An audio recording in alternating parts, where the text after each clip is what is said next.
Hello, hello, hello, and welcome back, ladies and gentlemen, to the Bigger Picture Podcast. As always, my name is Brandon. I'll be your host for today's session. We're staying on the topic. We're talking NFL today.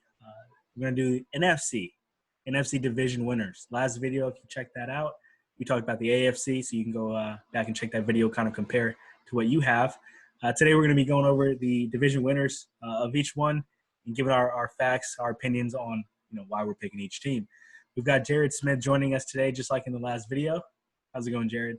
It's going great. It's going good. All right. Well, let's get to it. Let's not waste any time. You know what we're here for.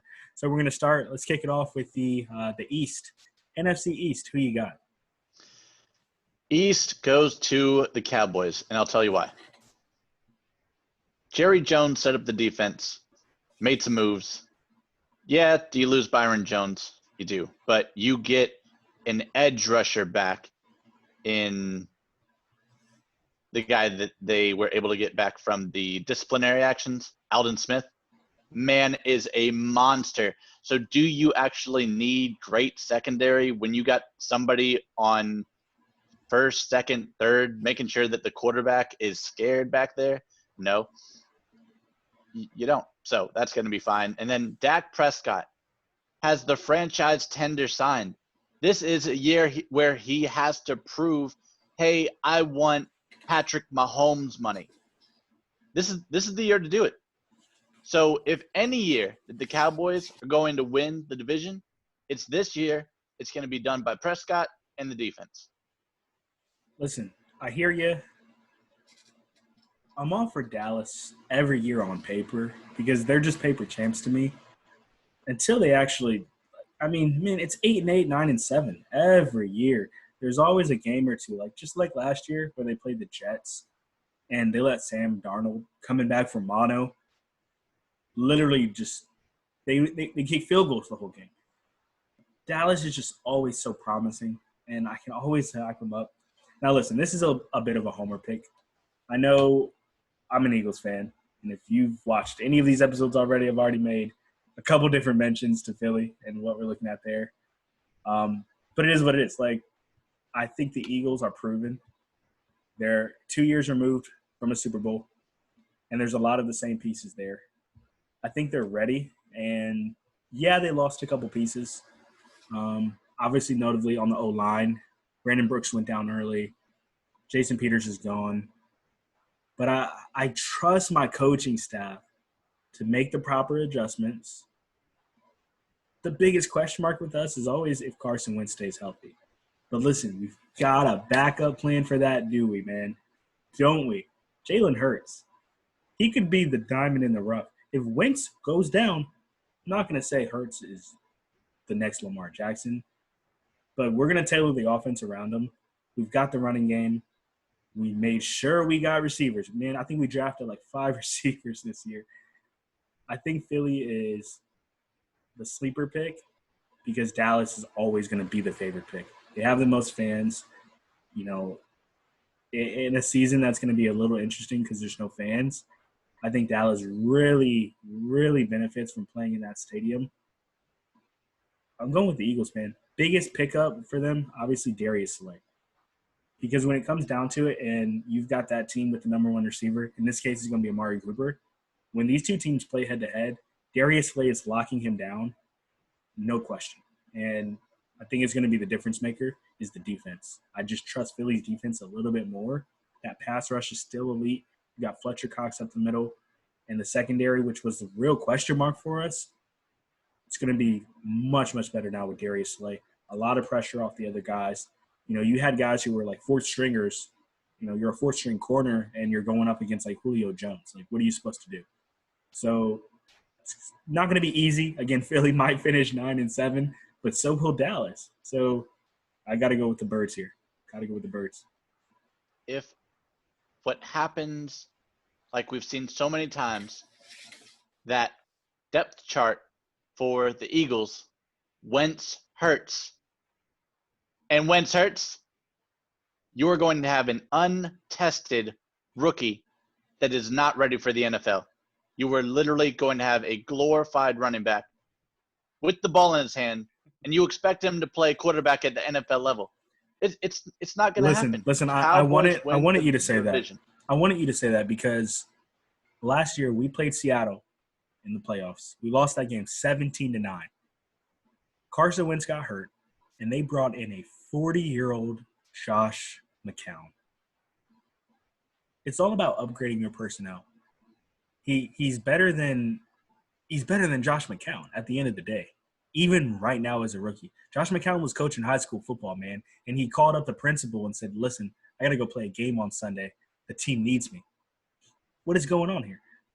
They'll be fine, and by then, as long as he doesn't get hurt like week 1 or week 2, let him hold the clipboard for a little bit. Let him practice with the NFL players. Let him practice with the first stringers, even the second stringers. They play at a pace. He'll get comfortable. He'll learn the offense. And again, even when it is his time, if it ever is his time, they'll dumb it down for him where he can succeed. They'll play to his strengths. To be a lot of read options, a lot of play actions, a lot of bootlegs and rollouts. They'll get him moving. They're not going to ask him to hit some crazy post route over the top like they would Carson Wentz. It's not going to be some crazy, fly route, where the receiver is on one side and complicated offense. They're going to dumb it down for him. They're going to keep it easy. They're going to keep it simple. Philly. They're going to take the division, man. All right, we're going to get off that one because we could literally talk all day about the Birds. At least I could. We're going to go on to the NFC West. So who you got in the NFC West here?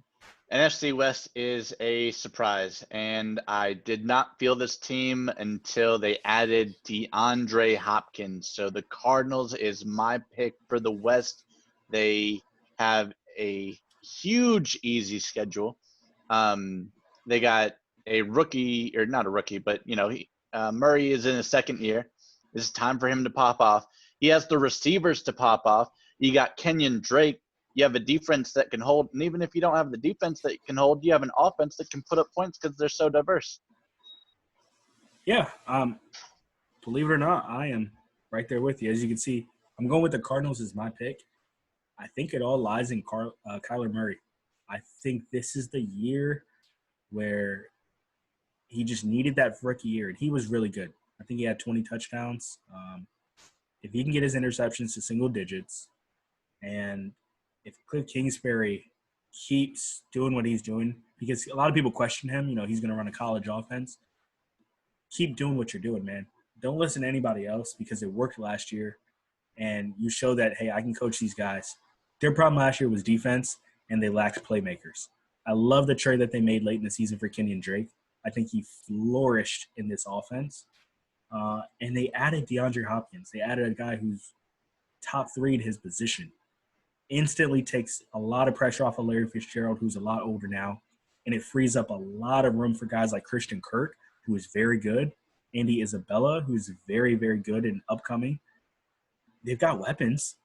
Defense, I love their first-round pick. I think they took Isaiah Simmons out of, I'm going to say Clemson, and he was the leader of their defense. That kid is good. Now, and they talked about he could play every position on the field. Like, he's that versatile. He can play safety. He's probably going to play linebacker, though, for them. They've got Patrick Peterson still. They've got Budda Baker. They've got a team, man. They've got a team.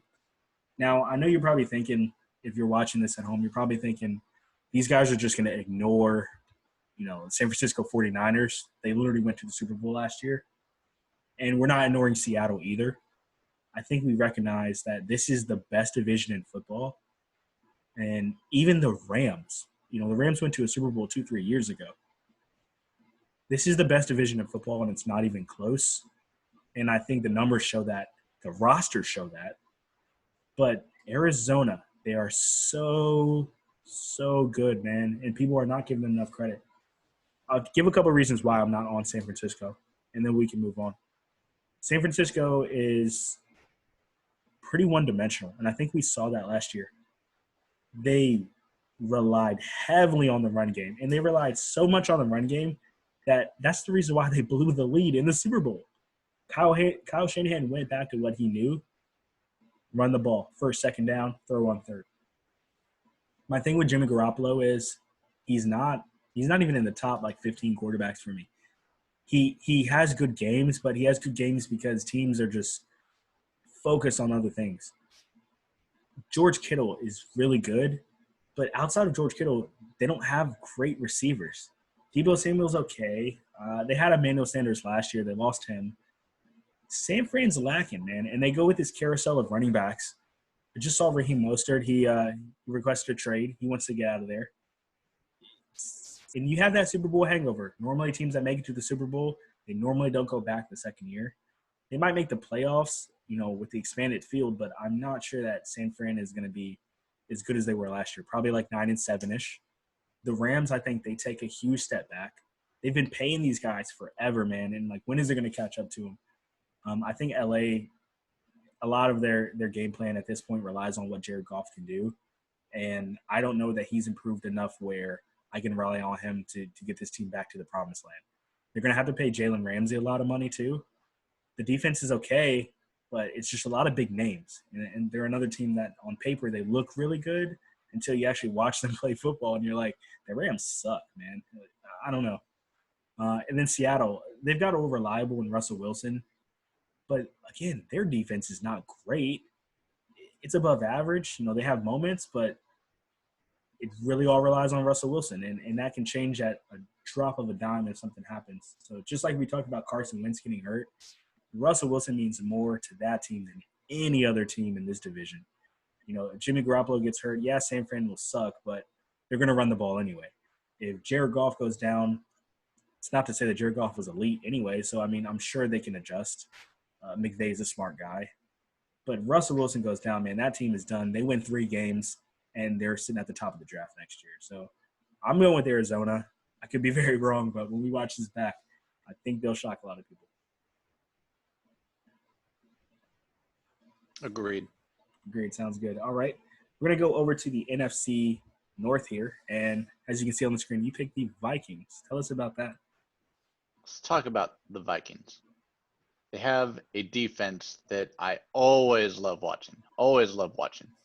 They have Kirk Cousins, who showed a really good, impressive improvement last year, got the monkey off his back. And you have everybody else in the division that has quarterback issues. So you have Rodgers, and, okay, we've seen success in the past, but you got Jordan Love. You have Jordan Love. Tell me that does not create some issues in the locker room, that you have a rookie, just like when Favre was the quarterback and Rodgers came in. You don't think every single time he gets on that field, he's not thinking, oh, yep, that guy's going to get me. And then they're going to talk. They start losing a couple games. They're going to talk. The Packers are going to be so distracted. The Bears are a great example of a team that also has a quarterback issue. I don't know who's starting week 1. And the Lions are the Lions. Lions are the Lions. That's the easiest one on there. So Vikings are going to take the division. It's not going to be a question. There's going to be too much noise for the Packers and the Bears to do anything outside of be mediocre. And the Vikings are going to take the division. Listen, so last year, I think so many people forget that the Packers were 1 game away from going back to the Super Bowl until they got completely destroyed, and I say destroyed by San Fran in that championship game. But they played a hell of a season, and Aaron Rodgers was elite. The reason why the Packers played a hell of a season is their defense was so much improved and their run game was so much improved. And that's championship DNA right there. You've got to have a good running back, you got to have a good running game, and you got to have a good defense. If you don't have those 2 things, you can stop right there. I know people say quarterback's important, but it is important. But listen, man, you got to have a running game, got to have a defense. Green Bay has that. We were just 2-3 years ago talking about how the Bears were just so elite, but quarterback is really bad for them, man, and it's gotten worse and worse. And just when we think Trubisky's like, okay, you're up against a weak defense this week, the guy can't throw for 200 yards. I don't know what they're going to do. If Nick Foles is the starter, clearly they're going to take a lot from what they saw, from what he did in Philly. Nick Foles was pretty bad in Jacksonville in the limited time we saw him. That's why they opted to go a separate way with Gardner Minshew. I don't even know if Foles is truly an upgrade over Trubisky. You're right. The Lions are the Lions. This is a 2-team race, but Green Bay's defense is going to separate it for me. and Kirk Cousins' play on the field is going to separate it for me, because Kirk Cousins is who we thought he was. He's not clutch.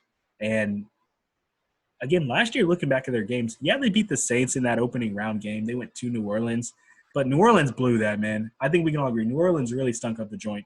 They had that game in the bag, and they blew it. Um, and then when the Vikings next round, they ran into the 49ers, it was just a little too much for them. They kind of got exposed because their defense is not what people really thought it was. They were really held up by their good running game that they had and their good receivers. Once that got shut down, they couldn't hang with San Fran. I got to go with Green Bay. I do think the Rodgers love thing may be an issue, but it's only going to be an issue if the media lets it. I think it'll be more of an issue if Rodgers gets hurt, which he's been very, very unhealthy these last few years. You know, it's been collarbones, it's been back. He's been hurt. So if he goes down, let's say he has to miss a couple games, and Jordan Love is forced to play, and Jordan Love plays well, which is very possible because Jordan Love has a great team around him, and really all he's got to do is not turn the ball over.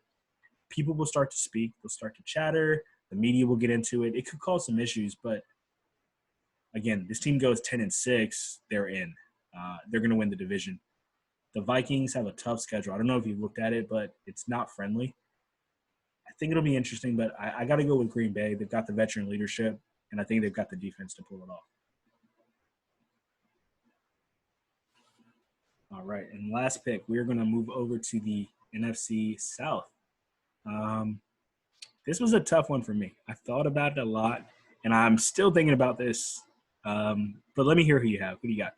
It's a two-team race. It is between New Orleans, which is my pick, and the Tampa Bay Buccaneers. And you have a New Orleans team that has been so consistent over the years, always getting to the playoffs, always, most recently winning the division. It's second nature to them. It's just who they are in that division. The Panthers aren't nothing. Tampa Bay, even when they have an elite defense, they have a quarterback that's throwing 30 picks. When they have, Atlanta or Atlanta Panthers are just not teams that compete anymore. So New Orleans is the pick here. Yes, you can say, oh, Tom Brady. But the thing that gets me about Tom Brady is I don't know if he can play a full season in Florida and be successful. I don't know if he can do it. Like, I've seen the man play in Miami. I've seen he lost. If I'm not mistaken, they lost to the Jaguars not too long ago, and the Jaguars are a terrible team. It's Florida, so I am betting on Florida for the Saints to take the division, and maybe Tom does well. But if Tom does well, his well is getting to the playoffs in a wild card spot. Yeah, I don't disagree. So I have the Saints as my pick as well. Like you said, it's a two-team race between Tampa Bay and the Saints. I think Tampa Bay is last year's Cleveland Browns. They have so much hype around them, and people just don't realize two main things that they are lacking. Their offensive line is not the offensive line it was in New England. It's not. Brady did not go down. Jameis Winston went down a lot. I get it. Jameis Winston threw a ton of picks last year, and he threw them out of games. Brady's not going to do that necessarily, but I don't trust. I mean, they're bringing back Gronk. They're adding all these weapons. It's not going to click. And Bruce Arians, he's the difference maker, man. Time after time, Bruce Arians, we've always talked about him as being some amazing coach. But really, what has he done? Because, I mean, as a head coach, Bruce Arians hasn't done a ton, at least in my opinion. I think he gets a lot of credit for the quarterbacks that he's coached, and he's been in good organizations. But him as a coach, it remains to be seen. I want to see him go out and win a Super Bowl, but it won't be with this Tampa Bay team. I think they're lacking. The Saints are in win-now mode. They know their timeline with Drew Brees is coming to an end, and if they're going to do it, it's going to be now. I think they really were disappointed last year when they got knocked out the playoffs because they thought last year was their year. They went back. They drafted even more guys, not only for depth, but guys that they know, hey, our money situation is going to be weird in the next couple of years. We want to make sure we can still keep winning, have depth so those guys can come up and you'll be productive. They went out, they added Emmanuel Sanders, so they've got him and Michael Thomas now. They needed another receiver just in case. The Saints are in win now mode, and it's just a matter of how far they'll go. I don't know if they're my Super Bowl pick for the NFC. I don't know if they'll get out of the division, but they're going to be good. They're definitely going to be good, and I don't think it's even going to be a close race at all. I think the Saints win 12, 13 games this year. I think Tampa Bay is only like a 9 or a 10-win team. It may be enough to sneak into a wild card spot. But then again, like we said earlier, NFC West has 3 teams that might make the playoffs.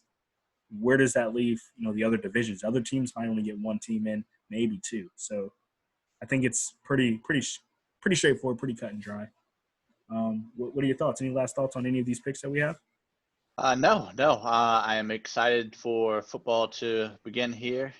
Whether it's with fans, without fans. I saw something that said that there might be 14,000 fans max capacity at the Ravens Stadium, so they get to finally experience what it's like to be at an LA Chargers game. So it's going to be an interesting season. But look at the Cardinals. Let's check back on that in 6 months. Let's see how we did. We know that the Cowboys are going to win the division by that coat that you got on in July. So, it's going to be fun to see, and we're going to remember what you were wearing. Look at that. I didn't even realize I was in Dallas colors, but I got to stick to my squad, man. Philly's going for it. We got the team. Let's do this. Yeah, but definitely a good talk today. That's going to wrap it up for today's episode, looking at the NFC division winners. Like I said, we'll visit this in 6-7 months, see how we did, and we'll make a video on that hopefully. Thank you for checking us out. Give us a like. It definitely helps the YouTube algorithm a lot.